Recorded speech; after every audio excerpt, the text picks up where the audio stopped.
And so by the end of this video, you will pick your niche, or you already have a niche and you'll learn a lot more about it than you ever thought you could before, okay? Not gonna waste any more of your time, let's get straight into it. So before we get into this, scroll down right now and click on the Google Doc.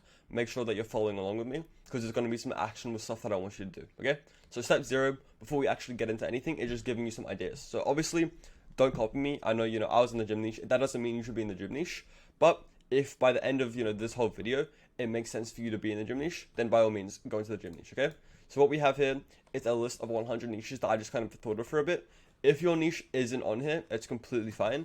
These are just some niches that I've kind of come up with. Just so if you're thinking about it and you don't know if your niche is 100% viable, we're going to show you exactly what a viable niche looks like, but just some ideas just to kind of get your mind running.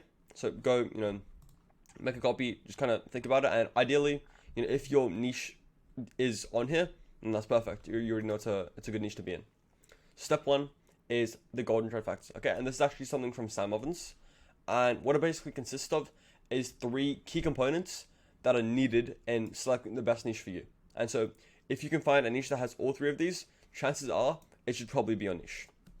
The first thing and the least important thing is the niche needs a skill that you have or you can learn. So to fix the problem you're trying to solve for your niche, it should be made up of skills that you either currently have or skills that you can acquire through something like trainings, YouTube videos, things like that. Just for example, for most niches, the problem that you're going to solve, for whatever service you're doing, is getting clients. If the skill required to fix that is Facebook ads, and Facebook ads is a skill that you can learn, it obviously is through YouTube, then this is a part of the golden trifecta and it checks out. And this is the least important part, okay? So it's the first one, but it's the least important. Number 2 is industries that you know. So the niche that you pick should be an industry that you already know. This is obviously going to help with latent conditions because you know the language, you know how they speak. If you understand a niche, you can understand the latent conditions, as I just said.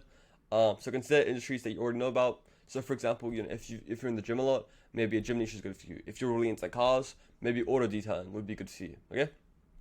Number 3 of the golden trifecta, and by far the most important thing, is the market's needs and desires. So most important part, your market's core drives, wants, needs, and desires are ultimately what we're looking for. So if we can extract them properly, we can create offers around them. So if you have the skills to fix your market's problems, you know about the industry, and the market has a genuine need for your services, this may be a very valuable niche for you to go into, okay? And so here's a bit of a visualization of what the golden trifecta actually looks like. So we have skills that you have or can learn, industries that you know, and market needs and desires, and obviously in the middle here, right there, is where your best niche is going to be. And this is probably a bit skewed. Ideally, you want to have this red one more in, because the main thing that it needs to be is your market needs and desires, okay? And step 1 is Sam Ovens' golden trifecta. Make sure your niche ticks out, ideally all 3, but mainly these 2, and really mainly the market's needs and desires, because ultimately you're selling painkillers. That's your whole service is a painkiller, and if they don't even have any pain, and they don't have any needs or desires, then why would they buy a painkiller, right? So that's definitely by far the most important part. Step 2 is finding out if your niche is actually a profitable niche for you to be in. And so there's 4 things. Number 1 is pain. We already talked about this. But is there a desperate need for your product or service in your niche? Is there a big gap between your niche's current and desired situation? For example, for my niche right now, I'm working with beginner agency owners, and for me, there's a big gap between 0K per month and 10K per month. So obviously, there's a big pain point there. Number 2, if the niche is either steady or your niche is growing, this is obviously a good sign, okay? So if the niche is declining, if you're working in an industry that's like newspapers, it's probably not going to be a good niche that's viable long term, okay? So if the niche is currently steady or it's growing even slightly, then that's good, okay? This is probably the least important part. It's just, very obviously, don't be stupid and don't work in a niche that's not going to exist in 3 years, okay? Number 3, are they easy to find? If you can't find your niche, then it's impossible for you to show them your offer.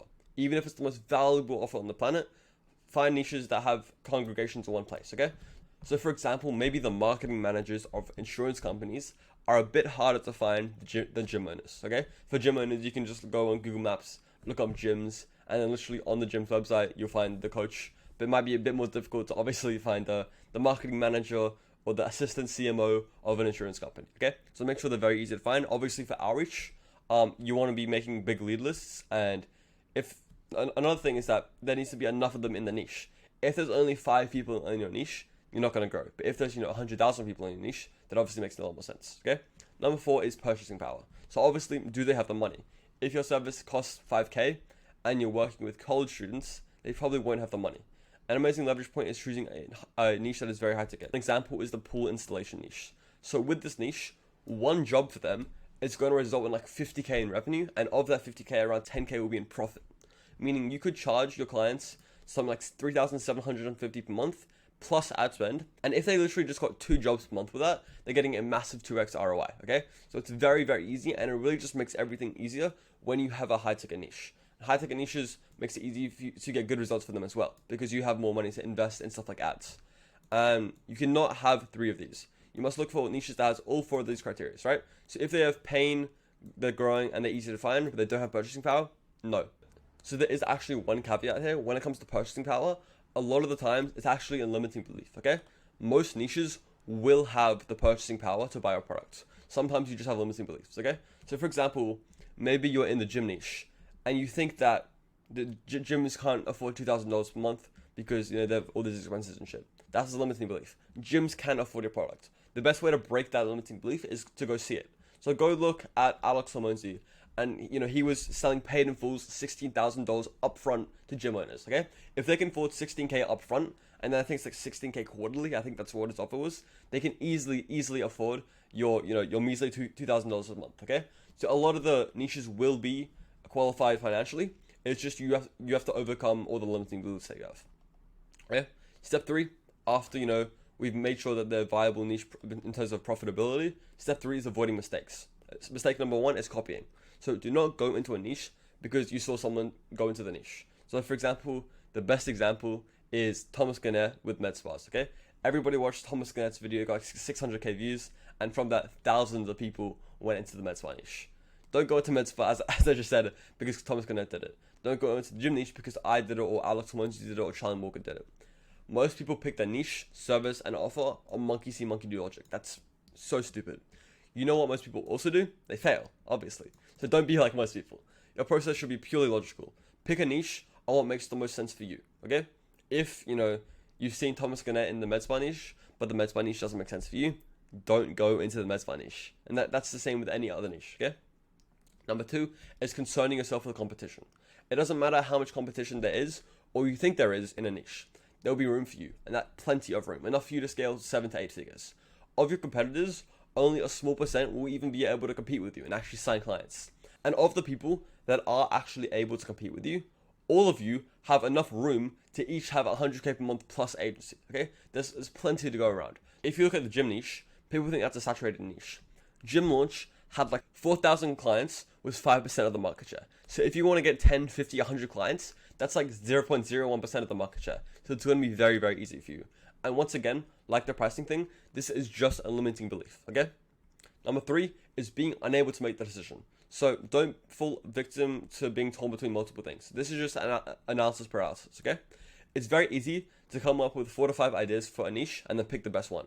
There's no reason why you can't pick one, okay? Some people come in, they watch the videos and they make 10k per month. Some people come in and after 5 months, they can't pick a niche. I'm telling you, you can, okay? You just have to make the decision and stick with it. Just have some guts, okay? Number 4 is thinking you must marry your niche for the next 50 years. This decision is changeable. If you pick real estate, you're not stuck with it for the rest of your life. You can change your niche, okay? However, this is a caveat again. Another mistake is niche hopping. Just because, you can change your niche doesn't mean you should.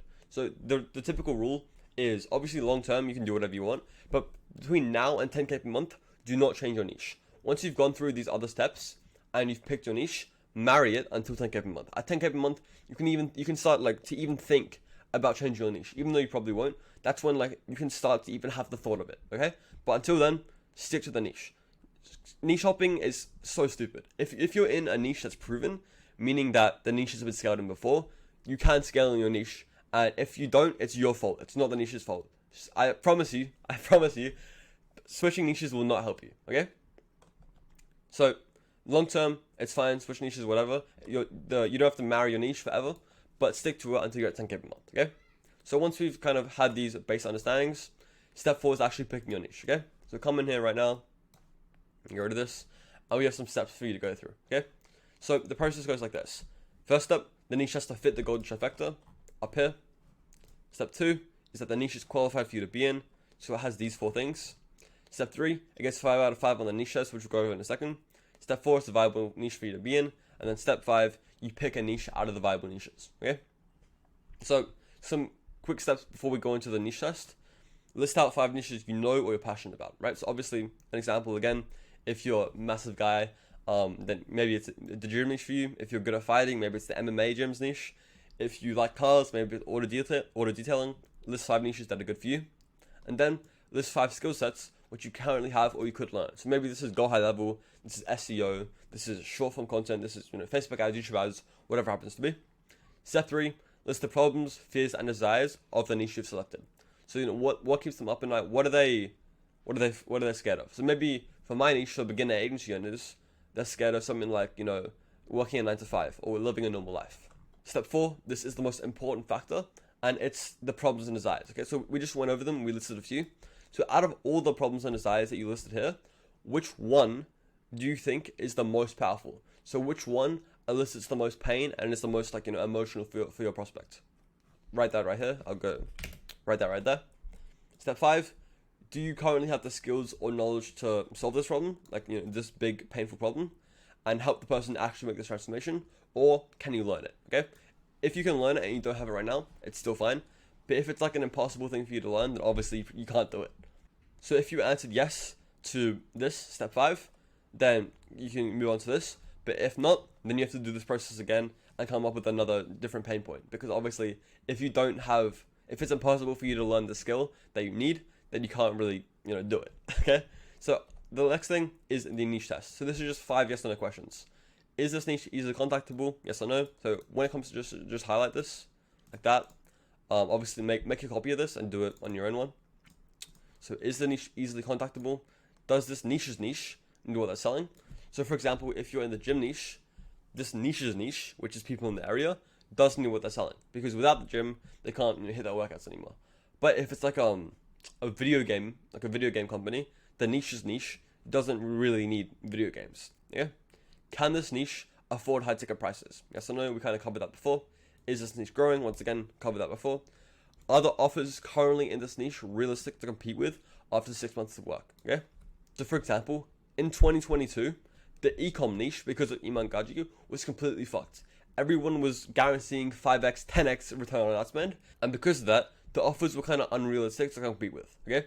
So make sure that in your niche, the offers are not easy, but realistic to compete with after 6 months of work. And for most niches, that's going to be a yes. Okay. And so once you've gone through this and you've really just done all of these, now it's time to pick some niches that could be viable. Okay. So list 1, 2, 3, 4, 5. You can go back and you can go to the SSS niche list to kind of give you some more ideas of what niches could work and what niches do fit into this. So this is going to take you some time. Pick 5 niches that go through this whole process with one niche in mind, and if it fits it, then write it as a viable niche. So maybe gym is one, and then you go through this whole process again with another niche. So maybe you think, okay, gym is a viable niche, but also, chiropractor is another one. Okay, and then list 5. Obviously, don't pick gym and chiro just because I wrote them. They're just random examples. I'm not telling you to pick the niches. So pick these 5. Of the 5 viable niches, now what you have to do is just go through them and figure out which one is the most viable. And whichever one's the most viable, you just put it here. Okay? And this is going to be your chosen niche. So for this, I'll write here, with this niche, stick to it.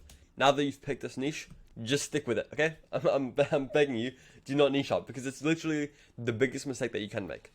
Once you've picked a niche, stick to it until 10K per month. Okay? So just like that, you have your niche. But that's not the end. Okay? Now that you have your niche, there's still some important stuff that you have to do. Yeah, so let's go back. The next thing, scroll down, is once you pick the niche, is answering the 10 niche questions. Okay, so this is step 5. So I'm not gonna read this out to you in detail. The main thing is that you have to keep coming back to this. Okay, so right now, your answers are probably not gonna be as good as they can be, because obviously you're going to keep learning about your niche. Okay, as it says here. So number 1. What keeps your niche awake at night, staring at the ceiling? What are they thinking about? What are they afraid of? What are they angry about? Who are they angry at? What are their top 3 daily frustrations? And this is really just niche market research and learning more about your niche, because obviously the more that you understand the latest conditions and the more that you understand the pain points, the better an offer you can craft that's tailored to your niche. Okay? So what trends are occurring and what trends will occur in their businesses and slash all their lives. What do they secretly, truthfully desire the most? What built-in biases do they have to the way that they make decisions? So for example, engineers are going to be exceptionally analytical because that's kind of like the way that they are. It's part of their latent conditions. So what biases do they have? Number 8, do they have their own phrases or languages? For example, a CrossFit gym might call their members athletes, or a chiropractor might call their clients patients, something like that, Okay, number 9, who else is selling something similar to them and how? So for example, in the gym niche, what is Gym Launch doing? What are the other agencies in the niche doing? Now, this is another caveat. Do not copycat, but this is just kind of more research, okay? And number 10, who else has tried selling something similar and how has that effort failed? So look at other people's mistakes to learn, see what people have done in the past, see why it didn't work, so that you can not do that thing, not do the thing that didn't work, okay?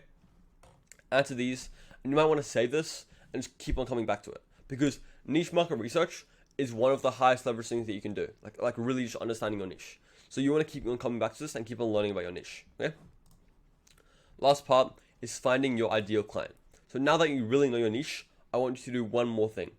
Go out on the internet and find one person or business that would be your perfect dream ideal client. So go find them and post all the socials here, right? Obviously, make a copy and post all the socials right here, okay? This is going to be like your client avatar, okay? And I want you to base all these questions, all these 10 mastery questions around this person. And then once you have this, the main thing really is these 10 niche mastery questions, okay? Keep coming back to these as often as possible and just keep learning more and more and more about your niche, okay? So after you've done this, congratulations, you now have a niche. Remember to never stop looking for more ways to understand your niche. Niche market research, as I said, it's incredibly valuable and it's a high leverage task that you can always do and always keep making improvements on, okay? So those are really the 6 macro steps, but it never really ends, okay? And keep on learning more about your niche so you can make better and better offers, okay? So if this helped you, obviously, please leave a like, subscribe, do all the YouTube stuff, leave a comment with specific videos that you want to see, and I'll make videos, if you comment, I want to see a video on how to pick a service, or, how to do Facebook ads, or go high level. If you comment that, I will do it. There's a link in my bio. It takes you to a funnel to, schedule a call with me. If you want to do that, go ahead. If not, no worries. And I'll see you in the next one. Yeah? Bye-bye.